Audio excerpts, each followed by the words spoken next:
मीमांसा civil service academy में आपका स्वागत है। ये लेक्चर है प्राचीन भारत का।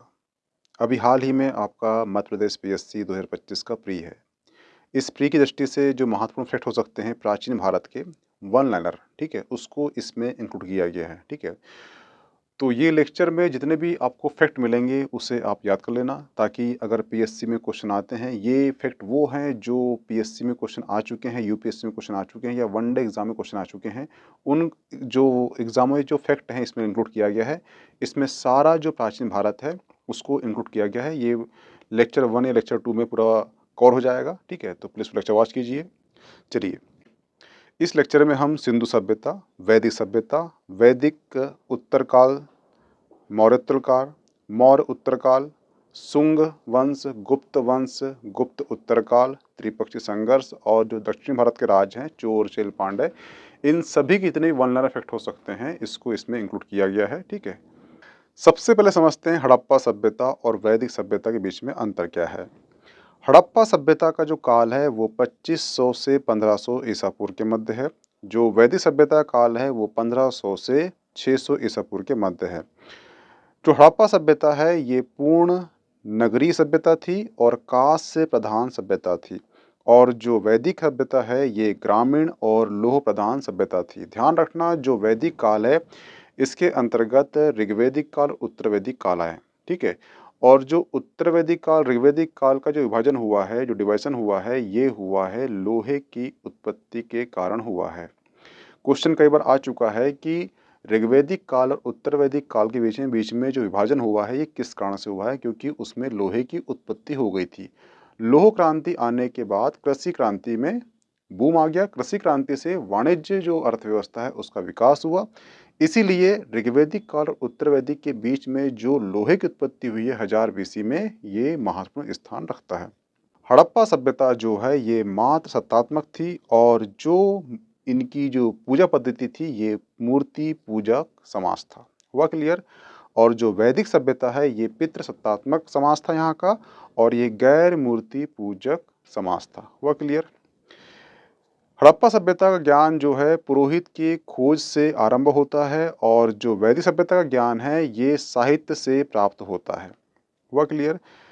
हड़प्पा सभ्यता जो है प्रकृति, शिव, मंत्र देवी की पूजा इसमें मुख्यतः होती थी, और जो वैदिक सभ्यता है यहाँ पर इंद्र, वरुण, अग्नि, विष्णु की पूजा मुख्यतः होती दिखाई हमें दिख रही है। जो हड़प्पा सभ्यता है इसकी जो लिपि है ये भाव चित्रात्मक है, जो दाएं से बाएं लिखी जाती है। वैदिक सभ्यता की जो लिपि है वो ब्राह्मी लिपि है, भाषा संस्कृत है और ग्रंथ वेद हैं। 4 वेद हैं, ऋग्वेद, यजुर्वेद, सामवेद और अथर्ववेद। जो हड़प्पा सभ्यता है यहाँ पे घोड़े या अश्व का जो उल्लेख हमें प्राप्त नहीं होता, साक्ष्य प्राप्त नहीं होता, और जो जो वैदिक सभ्यता है यहाँ पर घोड़ा या अश्व या गाय का एक प्रमुख स्थान होता है। हड़प्पा सभ्यता में वर्ण जाति के जो साक्ष्य ये प्राप्त नहीं होते, परंतु जो वैदिक सभ्यता है यहाँ पे वर्ण व्यवस्था की जो साक्ष्य हमें ऋग्वेद से प्राप्त होते हैं। जो हड़प्पा सभ्यता की फसल है वो कपास, गेहूं, जौ और चावल है, और जो वैदिक सभ्यता का जो फसल है वो जौ, गेहूं, चावल है। हड़प्पा सभ्यता में जो समाज था वो समता मूलक समाज था, और जो वैदिक सभ्यता है यहाँ का जो समाज है हमें इसमें भेदभाव पूर्ण हमें दिखता है। हड़प्पा सभ्यता जो है आदि ऐतिहासिक सभ्यता है, परंतु जो वैदिक सभ्यता है ये ऐतिहासिक सभ्यता है। तो ये वैदिक सभ्यता और हड़प्पा सभ्यता के बीच में क्या था, अंतर था। हुआ क्लियर। Exam point. सबसे पहले इतिहास को 3 भागों में बांटने का श्रेय जर्मन इतिहासकार क्रिस्टोफर सेलिरस को जाता है। हुआ क्लियर। नेक्स्ट है, ऋग्वेद में अघन्या शब्द गाय के लिए प्रयुक्त किया गया है। नेक्स्ट है, वामन अवतार 3 भागों में आख्यान का प्राचीनतम स्रोत हमें मिलता है कहाँ से, ऋग्वेद से प्राप्त होता है। नेक्स्ट है, प्राचीन इतिहास में साधन के रूप में वैदिक साहित्य में ऋग्वेद के बाद सबसे महत्व स्थान किसका है, वो है शतपथ ब्राह्मण का है। शतपथ ब्राह्मण में एमपी की एक नदी है, नदी का नाम है नर्मदा, ठीक है, और नर्मदा को इसमें बोला गया है रेवा। हुआ क्लियर। क्वेश्चन कभी आपको आ जाए कि नर्मदा का नाम रेवा हमें किस ब्राह्मण में मिलता है, तो ये सतपथ ब्राह्मण में मिलता है। नेक्स्ट है यजुर्वेद सामवेद में किसी भी विशिष्ट ऐतिहासिक घटना का वर्णन हमें नहीं मिलता। नेक्स्ट है प्राचीन वेद ऋग्वेद है और सबसे बाद का वेद कौन सा है, ये अथर्ववेद है। नेक्स्ट है जबालो उपनिषद में 4 आश्रमों का उल्लेख मिलता है। नेक्स्ट है जितने भी सूत्र साहित्य हुए हैं उसमें सबसे प्राचीनतम सूत्र साहित्य कौन सा है, तो वो है गौतम धर्म सूत्र। नेक्स्ट है पुराणों में सबसे ओल्डेस्ट पुराण, सबसे प्राचीन पुराण कौन सा है, तो वो है मत्स्य पुराण है। अष्ट अध्यायी में सबसे पहले लिपि शब्द का प्रयोग किया गया था। हुआ क्लियर? नेक्स्ट है जुआ और शराब की भांति स्त्री को पुरुष का तीसरा मुख्य दोष बताया गया है, किसमें, वो बताया गया है मैत्रायणी में। हुआ क्लियर है? नेक्स्ट है अरबों का सिंध विजय का वृत्तांत चचनामा में दिया गया है, जिसके लेखक कौन है, वो है अली अहमद। नेक्स्ट है भारत का भूगोल किसने लिखा है, तो ये लिखा है टालमी ने। नेक्स्ट इंडिका किसने लिखा है, वो लिखा है मेगास्थनीज ने। नेक्स्ट है नेचुरल हिस्ट्री किसने लिखा है, ये लिखा है प्लिनी ने। नेक्स्ट है फाइयान चंद्रगुप्त द्वितीय के समय भारत आया था और इसने जो मध्य प्रदेश का समाज और संस्कृति के बारे में वर्णन किया है। इसने बोला है कि जो मध्य प्रदेश के जो व्यक्ति हैं, जो जनता है, ये काफ़ी सुखी संपन्न है। हुआ क्लियर? जो ह्वेन है ये हर्षवर्धन के काल में आया था। क्यों आया था? ये जो नालंदा में बुद्ध धर्म की जो जानकारी है उसके बारे में प्राप्त करने आया था। नेक्स्ट है सर्वप्रथम भारत पर होने वाले हुण आक्रमण का जानकारी हमें भीतरी स्तंभ अभिलेख से प्राप्त होती है। नेक्स्ट है रेशम बुनकरों की श्रेणियों की जानकारी मंदसौर अभिलेख से प्राप्त होती है। ठीक है। नेक्स्ट है मनुष्य ने सर्वप्रथम तांबे धातु का यूज किया और जो बनाया था औजार वो था कुल्हाड़ी। हुआ क्लियर? नेक्स्ट है भारत का सबसे प्राचीन नगर मोहनजोदड़ो था, जिसे सिंधी भाषा में मृतों का टीला कहा जाता था। नेक्स्ट है भारतीय नागरिक सेवा के अधिकारी रिजले। क्या नाम है? रिजले प्रथम व्यक्ति थे जिन्होंने पहली बार वैज्ञानिक आधार पर भारत की जनसंख्या का प्रजातीकरण और विभेदीकरण किया था। ये क्वेश्चन इसलिए बन सकता है क्योंकि वर्तमान में देखना आपकी जो जनजाति जो जातिगत गणना की बात चल रही है, आपसे क्वेश्चन पूछ लिया कि प्रथम बार वैज्ञानिक आधार पर प्रजातिकरण का जो वर्गीकरण है ये किसने किया था, तो ये भारत के ही सिविल सेवक थे, ऐसे अधिकारी, उसका नाम था रिजले। हुआ क्लियर? नेक्स्ट है धौलावीरा भारत में सिंधु घाटी सभ्यता का पहली साइट है, जिसे यूनेस्को ने 2021 में विश्व विरासत स्थल की सूची में शामिल किया है। ठीक है। हुआ क्लियर? नेक्स्ट है लोथल सुतकोड़ा सिंधु सभ्यता के क्या थे, 2 महत्वपूर्ण बंदरगाह थे। नेक्स्ट है लेखन कला की उचित प्रणाली विकसित करने वाली पहली सभ्यता कौन सी थी, तो वो थी सुमेरियन सभ्यता थी। नेक्स्ट है सिंधु सभ्यता के लोग धरती को उर्वरता के रूप में देवी मानकर क्या करते थे, पूजा करते थे। नेक्स्ट है ऋग्वेद में जो 10वां मंडल है उसमें एक है पुरुष सूक्त। पुरुष सूक्त में क्या दिया है, चतुर्वर्ण का उल्लेख मिलता है। नेक्स्ट है व्यापार हेतु दूर दूर तक जाने वाले व्यक्तियों कहते थे पणी। ठीक है। और ये क्वेश्चन जो है मध्य प्रदेश पीएससी ने 2019 में पूछ चुका है। नेक्स्ट है सत्यमेव जयते मुंडक उपनिषद में से लिया गया है और मुंडक उपनिषद में जो यज्ञ है उसकी तुलना टूटी हुई नाव से की गई है। यानी ऐसा कहा गया है कि जो यज्ञ है आप उससे इस भवसागर से पार नहीं पा सकते, इसलिए वो यज्ञ जो है टूट गया है, यानी कि टूटी हुई नाव। किसमें किया गया है, वो किया गया है मुंडक उपनिषद में। हुआ क्लियर? नेक्स्ट है गोत्र नामक संस्था का जन्म उत्तर वैदिक काल में हुआ था।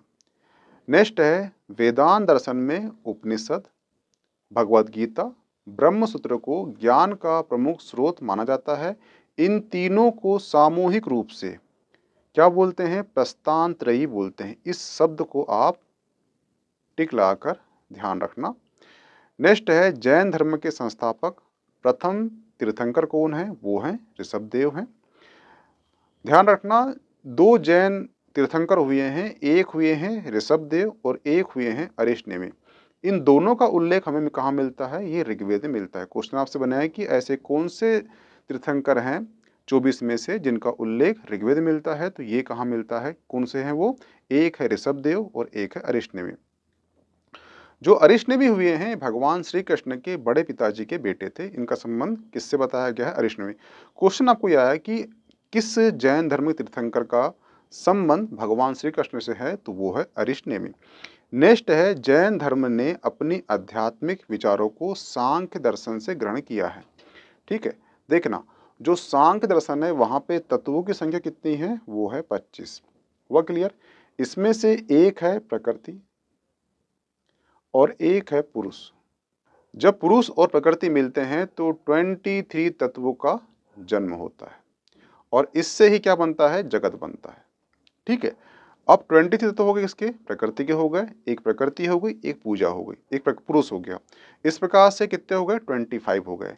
परंतु जिस दिन जो सांख्य दर्शन है उसमें आत्मा को पुरुष बोला गया है। जिस दिन पुरुष को यानी आत्मा को ज्ञान प्राप्त होता है कि जो परिवर्तन हो रहा है ये मुझ में नहीं, ये प्रकृति में हो रहा है, तो वो अपने आप को इससे अलग कर लेता है। यानी 25 से 1 कर दो माइनस, तो कितना बचेगा? 24 बचेंगे। इसलिए जो जैन दर्शन है या जैन धर्म है, यहाँ पर 24 तीर्थंकर हैं। कौन है वो? प्रकृति के 24 तत्व हैं। हुआ क्लियर? इसलिए ये जो विचारधारा कहाँ से लिया है जैन धर्म ने? सांख्य दर्शन से लिया गया है। जो सांख्य दर्शन के प्रवर्तक कौन है? ये है कपिल मुनि है। सांख्य दर्शन आस्तिक दर्शन है लेकिन अनिश्वरवादी दर्शन भी है, ध्यान रखना। ठीक है, और सबसे प्राचीन दर्शन कौन सा है? सांख्य दर्शन है, 6 दर्शनों में से। नेक्स्ट है, जैन तीर्थंकरों की जीवनी भद्रबाहु द्वारा रचित कल्पसूत्र में है। तो क्वेश्चन आपको आएगा कि जैन तीर्थंकरों की जीवनी का उल्लेख कहाँ मिलता है? तो ये मिलता है कल्पसूत्र में मिलता है। कल्पसूत्र किसकी रचना है? तो वो है भद्रबाहु की रचना है। नेक्स्ट है, पाली त्रिपिटकों को पहली शताब्दी में ईसा पूर्व में श्रीलंका के शासक वत्तगमिनी की देखरेख में पहली बार लिपिबद्ध किया था। तो जो वत्तागमिनी है इसे आप याद करना। नेक्स्ट है, सुत्त पिटक के कितने निकाय हैं? तो सुत्त पिटक के कितने? 5 निकाय हैं। नेक्स्ट है, विश्व दुखों से भरा हुआ है यह सिद्धांत भगवान बुद्ध ने उपनिषद से लिया है। हुआ क्लियर? नेक्स्ट है, बुद्ध धर्म के वरिष्ठ साध्वी को थेरी नाम से जाना जाता है। नेक्स्ट है, बौद्ध धर्म में महायान संप्रदाय का आदर्श कौन है? तो वो है बोधिसत्व है। बोधिसत्व होता कौन है? तो वो होते हैं ऐसे व्यक्ति जो दूसरे के कल्याण को प्राथमिकता देते हुए अपने निर्वाण में विलंब कर लेते हैं। यानी कि बोधिसत्व वो होते हैं जो किसी के निर्वाण के लिए अपने निर्वाण को रोक देते हैं ताकि उसका निर्वाण पहले हो, वो कहलाते हैं बोधिसत्व। और बोधिसत्व में जो और बोधिसत्व वो बनता है जो 10 पारमिता को पार कर लेता है या उससे पा लेता है। नेक्स्ट है, अनिश्वरवाद के संबंध में बौद्ध और जैन धर्म दोनों में समानता है। नेक्स्ट है, भारत में उपासना की जाने वाली प्रथम मूर्ति संभवतः बुद्ध की है। देखना, विश्व में ऐसे पहले व्यक्ति बुद्ध हुए हैं जो मनुष्य योनि में जन्म लिए, जिनने तपस्या करी और जो ईश्वर बने, और ईश्वर बनने के बाद उनकी मूर्ति बना के पूजा की गई है। ऐसे पहले व्यक्ति हैं विश्व के। कौन? भगवान बुद्ध। नेक्स्ट है, लिंग पूजा का पहला स्पष्ट वर्णन कहाँ मिलता है? हमें मत्स्य पुराण में मिलता है। और जितने भी पुराण हुए हैं 18 पुराण सबसे ओल्डेस्ट, सबसे प्राचीन पुराण कौन सा है? तो वो है मत्स्य पुराण है। शून्य संपादने क्या है? तो ये लिंगायतों का धार्मिक ग्रंथ है, इसे भी आप ध्यान रखना। नेक्स्ट है, भगवान विष्णु के सुदर्शन चक्र में कितनी तीलियां हैं? तो वो 6 तीलियां हैं। नेक्स्ट है, पैगंबर मोहम्मद साहब के उत्तराधिकारी को क्या कहते हैं? तो वो खलीफा कहते हैं। नेक्स्ट है, पारसी धर्म ग्रंथ क्या है? तो वो जिंद अवेस्ता है। ब्राह्मण ग्रंथ ये पूछता है कि कौन किसका ब्राह्मण है। ऋग्वेद के 2 ब्राह्मण ग्रंथ हैं, एक है ऐत्रेय ब्राह्मण, एक है कौशिकी ब्राह्मण। यजुर्वेद के 2 ब्राह्मण हैं, शतपथ ब्राह्मण और तैत्तिरीय ब्राह्मण। शतपथ ब्राह्मण में ही नर्मदा को रेवा नाम से पुकारा गया है। तैत्तिरीय ब्राह्मण में ही अतिथि देवो वाक्य दिया गया है। सामदेव का जो ब्राह्मण है वो सट विष है। अथर्वेद का जो ब्राह्मण है वो गोपद है। ये वेद, उपवेद, पुरोहित, ठीक है? ये तीनों पॉइंट पूछता है कि ऋग्वेद का उपवेद कौन-सा है या उसका पुरोहित कौन-सा है। ऋग्वेद का जो उपवेद है वो यजुर्वेद है, सामवेद का जो उपवेद है वो गंधर्ववेद है, यजुर्वेद का जो उपवेद है वो धनुर्वेद है और जो अथर्ववेद का उपवेद है वो शिल्पवेद है, ठीक है? और ये चारों वेद हैं और चारों ये पुरोहित हैं उसके, ठीक है? ये ध्यान रखना, पढ़ लेना। हड़प्पा सभ्यता की जो खोज है वो 1921 में हुई थी और खोजकर्ता कौन थे? वो थे दयाराम साहनी। मोहनजोदड़ो की जो खोज है ये 1922 में हुई थी और इसके खोजकर्ता कौन है? तो वो है डी.आर. बनर्जी। कालीबंगा के जो खोजकर्ता हैं ये हैं ए घोष बी लाल और इसकी खोज 1953 में हुई थी और इसे आप वेरी वेरी आईएमपी लाकर याद कर लो। क्यों कर लो? क्योंकि इसे 2021 में यूनेस्को की विश्व धरोहर सूची में शामिल कर लिया गया है और ये सिंधु सभ्यता का प्रथम स्थल है जिसे शामिल किया गया है। इसलिए क्वेश्चन बनेंगे आपसे कि खोज कब की गई थी? 1953 में। किसने खोजा था? ए घोष बी लाल ने। कब शामिल किया गया यूनेस्को में? 2021 को। हुआ क्लियर? भारत के ऐतिहासिक नाम का क्रम क्या है? सबसे पहले नाम था भारत का मेहुला, उसके बाद भारत हुआ है, उसके बाद इंडिया हुआ है, उसके बाद हिंदुस्तान हुआ है। तो जो मेहुला शब्द है ये भगवान शंकर को मेहुला बोलते थे, यानी कि जो उत्तर भारत है वहाँ पे जो स्थल था उसे मेहुला कहा जाता था क्योंकि भगवान शंकर का नाम क्या था? मेहुला था।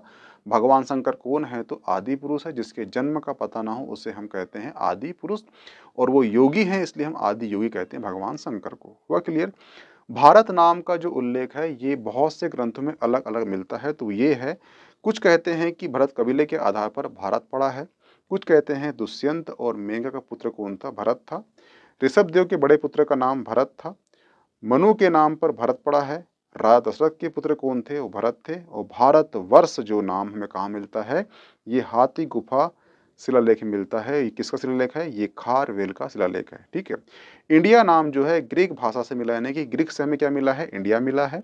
और जो हिंदुस्तान शब्द है हमें ये फारसी शब्द हिंदू हेतु सिंधु हेतु हिंदू शब्द किया गया, क्योंकि जो फारसी डिक्शनरी है उसमें सा को हा बोलते हैं। इस प्रकार सिंधु हो गई हिंदू और हिंदू से हिंदुस्तान हो गया कि वो स्थल जो था उसे हिंदुस्तान बोल दिया गया।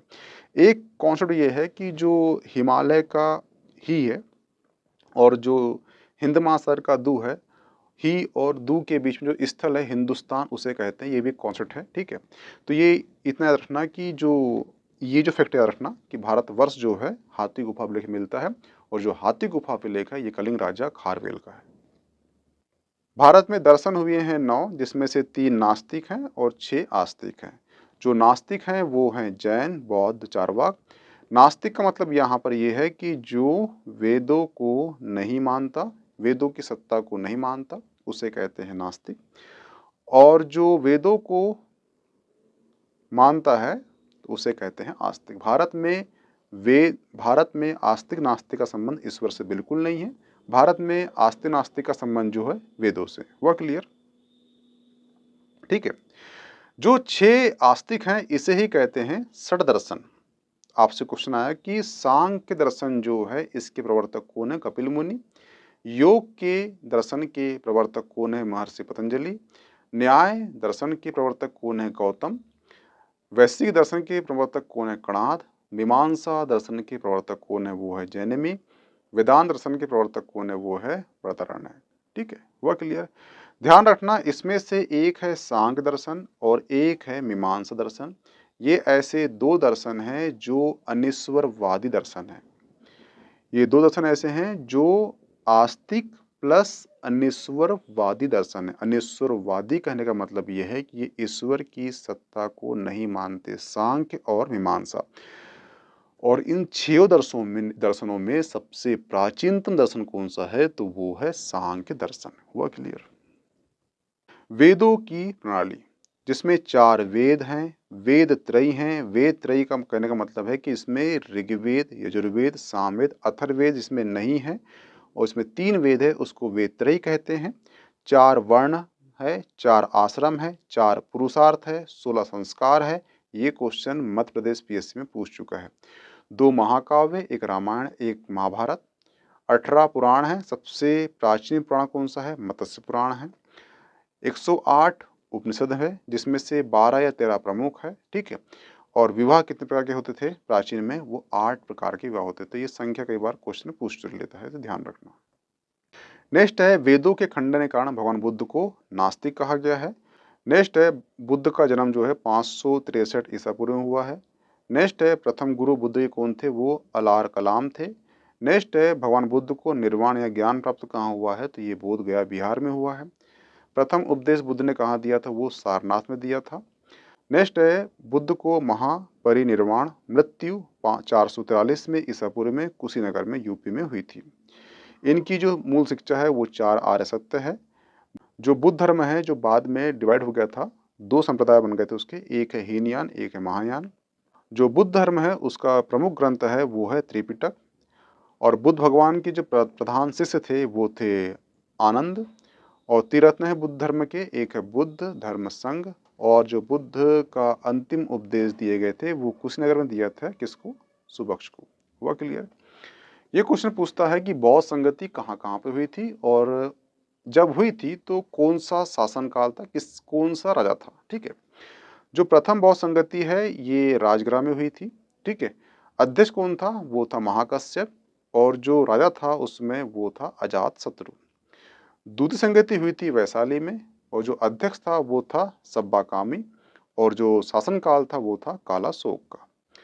तृतीय संगति हुई थी पाटलिपुत्र में, और जो अध्यक्ष थे वो थे मोगलीपुत्र। और जो अशोक हैं इसके शासनकाल में हुआ था। अशोक ने बनाया है क्या? सांची स्तूप बनाया है। और सांची स्तूप में जिसकी अस्थियां रखी है वो है मोगलीपुत्र। हुआ क्लियर?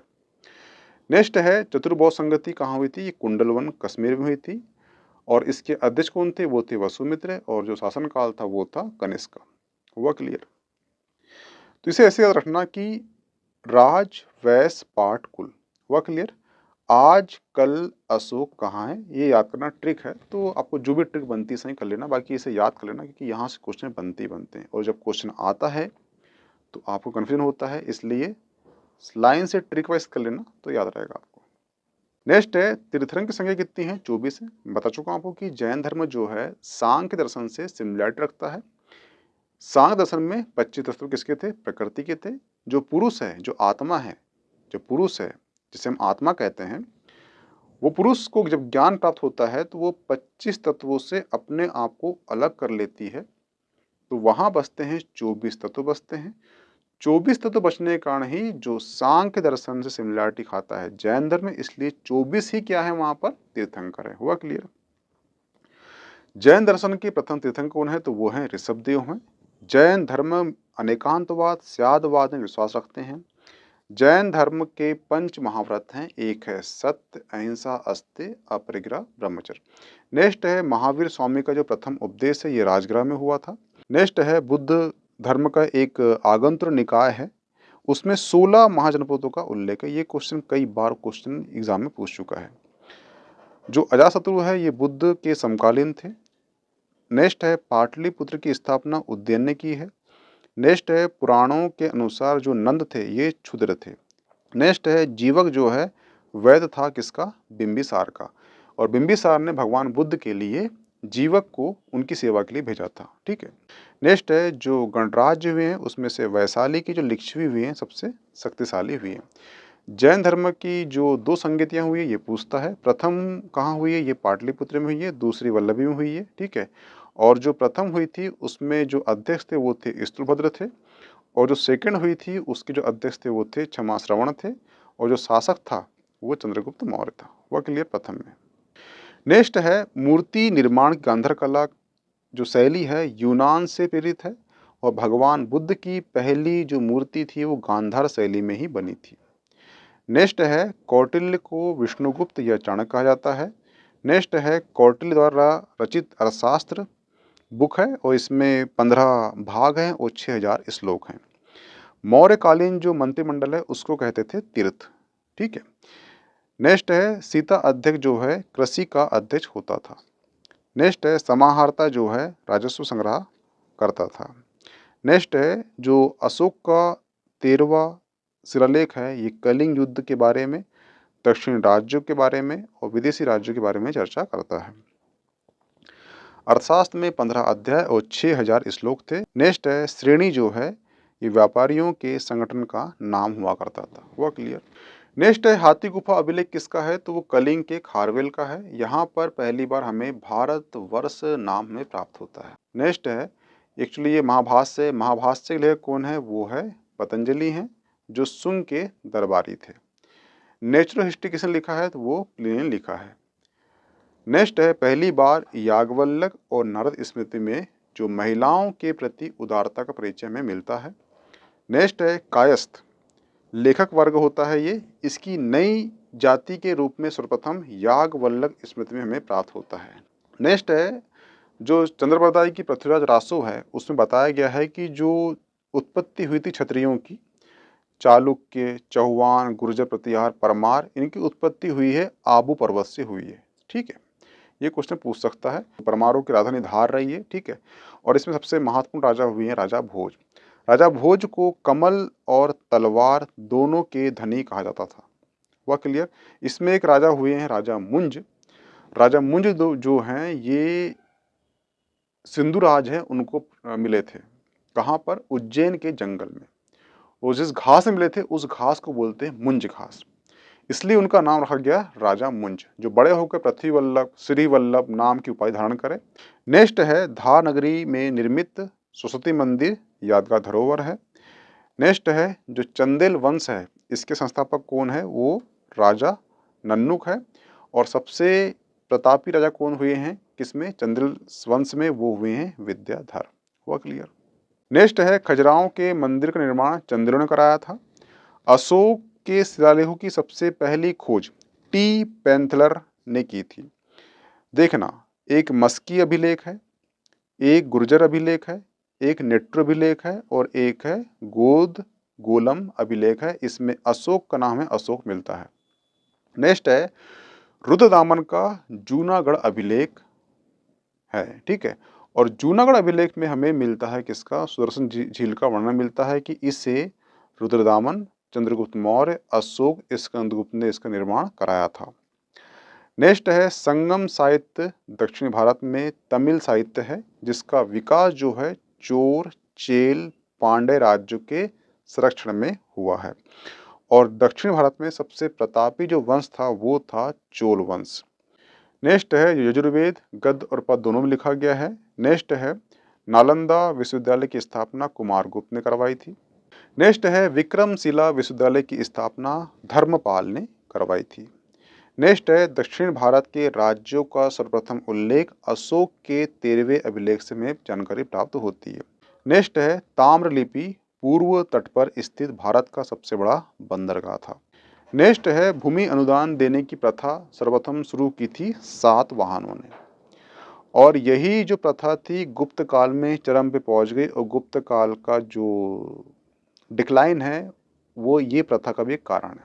ठीक है, क्योंकि दान इतनी कर दी गई टैक्स नहीं आ पाया तो वित्तीय अवस्था खराब हो गई। ठीक है, नेक्स्ट है अरिकमेंडू दक्षिण भारत में स्थित एक रोमन बस्ती थी। नेक्स्ट है जीवक, धनवंतरी, सुश्रुत चिकित्सक की थे। नेक्स्ट है सर्वाधिक अभिलेख जारी करने वाले जो वंश हैं वो गुप्त वंश है। नेक्स्ट है शक संवत 78 ईस्वी में जो कनिष्क ने करवाया था वो एक्चुअली उसका राजरोहण से संबंधित है। नेक्स्ट है नीतिसार कामंदक का राजनीतिक विषय गुप्तकालीन ग्रंथ है, यानी गुप्त काल का जो जिस प्रकार से मौर्य काल का अर्थशास्त्र है उस प्रकार से गुप्त काल का जो राजनीतिक ग्रंथ है वो है नीतिसार। किसने लिखा है? ये किसका है? तो वो कामंदक का है। नेक्स्ट है अनुलोम विवाह। अनुलोम विवाह में होता क्या था कि जो विवाह होगा लड़के का वर का जो वर्ण होगा वो कन्या से ऊंचा होगा, यानी कि जो वर होगा वो ऊंचा होगा वर्ण किसका? कन्या से, वो कहलाएगा अनुलोम। और प्रतिलोम में उल्टा हो जाएगा, कन्या का जो वर्ण है वो ऊंचा हो जाएगा वर से, ये कहलाएगा प्रतिलोम। ठीक है, गांधार और मथुरा शैली जो है ये मूर्ति कला की शैली थी। नेक्स्ट है नागर, बेसर और द्रविड़ जो शैली है ये मंदिर निर्माण से संबंधित शैली थी। नेक्स्ट है दक्षिण भारत में सबसे बड़े साम्राज्य का निर्माण चोल साम्राज्य ने किया था। नेक्स्ट है चोल साम्राज्य अपनी नौसेना और पंचायत की जो स्वायत्तता के लिए प्रसिद्ध है। नेक्स्ट है आर्यभट्ट गुप्त काल के महान खगोल शास्त्री एवं गणितज्ञ थे। नेक्स्ट है अजातशत्रु गौतम बुद्ध के समकालीन थे। नेक्स्ट है कौटिल्य का अर्थशास्त्र संस्कृत भाषा में एक राजनीति प्रशासन पर आधारित एक ग्रंथ है और इसमें 15 भाग है और 6000 श्लोक है। हुआ क्लियर? नेक्स्ट है उसने 6 लाख की सेना लेकर संपूर्ण भारत को जीत लिया था। एक्चुअली सेना है, जीत लिया था। यह कथन किसका है? यह कथन है प्लूटार्क का है। नेक्स्ट है यूनान में चंद्रगुप्त को सेंड्राकोटा और एंडोकोटस कहा जाता है।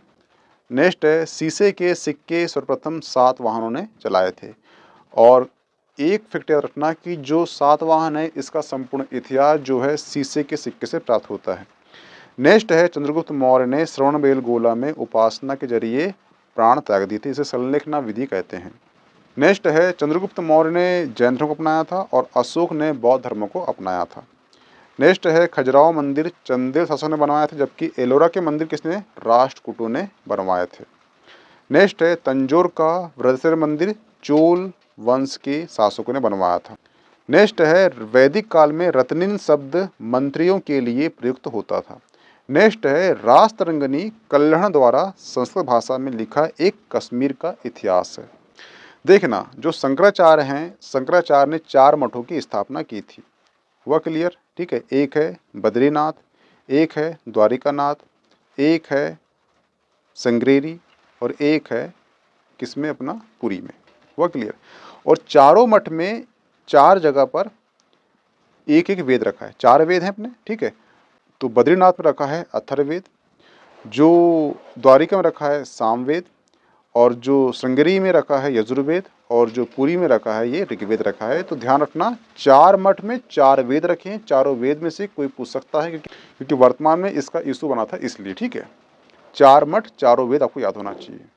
हड़प्पा कालीन इसका विस्तार पूछता है कहाँ से कहाँ तक था। तो उत्तर में था ये मांडा तक, जम्मू कश्मीर तक, और ये पश्चिम में था सुत कांगेडोर तक था, और जो दक्षिण में ये दायाबाद तक था महाराष्ट्र में, और ये पूर्व में आलमगिरी पूर्व तक था। हुआ क्लियर? ठीक है। ये ध्यान रखना। ये प्राचीन नाम है, ये आधुनिक नाम है। ठीक है। इसमें से पुरुषनी, वितस्ता, अस्किनी, विपाशा, सिंधु, कुर्म, ये इतनी नदियाँ आपको याद होना चाहिए कि इनको वर्तमान में क्या बोलते हैं। आपको क्वेश्चन कभी आ गया कि द्वादश निदान या प्रतीत समुत्पाद किसका दर्शन है? तो ये भगवान बुद्ध का दर्शन है। ध्यान रखना। देखना ये जो इमेज है इसमें बताया गया है 4 वेद है, 4 उपवेद है, 4 ब्राह्मण ग्रंथ हैं, 10 उपनिषद हैं। ठीक है। 6 षड्दर्शन है। ठीक है। 6 अंग हैं। 6 अंग कौन से? 6 वेदांग हैं। 6 वेदों को समझने के लिए 6 वेदांगों की रचना की गई, जिसमें कि एक निरुक्त है, एक छंद है, एक ज्योतिषी है, कल्प है, शिक्षा है, व्याकरण है। हुआ क्लियर? ठीक है। तो इस प्रकार से ये जो आप पढ़ लेना, बता चुका हूँ इसके बारे में पहले। तो ये तो खाली इमेज है। ठीक है। तो यहाँ पर पार्ट 1 प्राचीन भारत के 1 नर खत्म होते हैं। ठीक है। नेक्स्ट पार्ट में हम जो बाकी बचे फैक्ट है वो करेंगे। ठीक है। मिलते हैं नेक्स्ट टॉपिक में। इसकी PDF आपको मीमांसा एकेडमी का टेलीग्राम चैनल प्राप्त हो जाएगी। प्लीज ज्वाइन कर लीजिए। Okay, thanks.